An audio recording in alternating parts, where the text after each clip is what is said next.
माननीय रेल मंत्री श्री अश्विनी वैष्णव जी द्वारा प्रस्तावित इस बिल का मैं स्वागत करती हूं। जैसे कि हमारे प्रधानमंत्री श्री नरेंद्र मोदी जी हमेशा ही कहते हैं कि सरकार का काम होना चाहिए जो लोगों के जीवन में सरलता लाए, चाहे वो लॉज हो, ब्यूरोक्रेसी हो या सरकार के दफ्तर हों, उनके लिए वो एक्सेसिबल होने चाहिए और उनके लिए जो है वो किसी तरह का स्ट्रेस जनरेट ना करें और इजीली अवेलेबल होने चाहिए। निश्चय ही ये जो बिल है इस उद्देश्य में जो है वो सफल होता है और इसके अंतर्गत जो है 1905 में जो रेलवे बोर्ड एक्ट था उसको 1989 में जो रेलवे एक्ट है उसमें क्लब किया जा रहा है। निश्चय ही इस तरह के जो एक सिंगुलर लॉ बनाकर जो है वो आई फील कि हमारे जो साधारण मानवीय हैं उनके लिए बहुत ही इजीली अवेलेबल होंगे, एक्सेसिबल होंगे, इसीलिए मैं इसका स्वागत करती हूँ।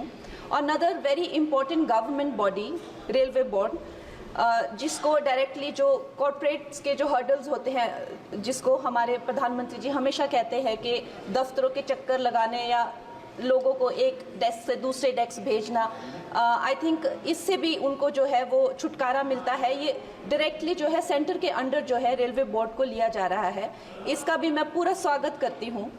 और उसके साथ ही वंदे भारत की जो हमारी जो ट्रेन्स हैं वो हमारे लिए आत्मनिर्भर भारत, आधुनिकीकरण का एक बहुत बड़ा, एक प्रभावशाली उदाहरण, एक चिन्ह बनकर आई हैं सामने। और जब 68 वंदे भारत जो है भारत को दी गई थी तो उसमें से एक वंदे भारत हमारे हिमाचल जैसे छोटे से प्रदेश को भी दी गई थी, ऊना शहर में।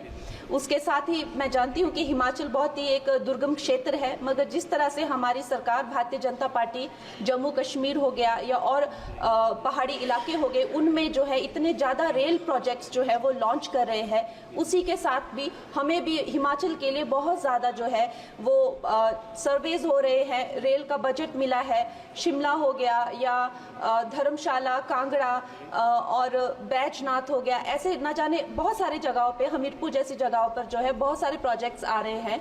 लेकिन मैं माननीय मंत्री जी का ध्यान मैं मंडी क्षेत्र की तरफ लाना चाहूँगी। एक्चुअली मंडी क्षेत्र 60 to 70% ऑफ जो हिमाचल का जियोग्राफिक एरिया है वो मंडी क्षेत्र में ही आता है। और हमारा जो क्षेत्र है उसमें अभी तक इस तरह का ना कोई सर्वे हुआ है, ना सुविधा है। अगर हमारे क्षेत्र में अगर चाहे वो सेंट्रल मंडी अगर दिल्ली से जुड़ता है या चंडीगढ़ या चाहे अंबाला जैसी 2-3 जगहों से भी अगर हमें जोड़ा जाए तो हमारे हिमाचल की जो प्रगति और विकास है उसमें हमें बहुत सहायता मिलेगी। और उसके साथ ही मैं बहुत बहुत बधाई देती हूँ हमारे मंत्री जी को for 2024 railway amendment bill. Thank you.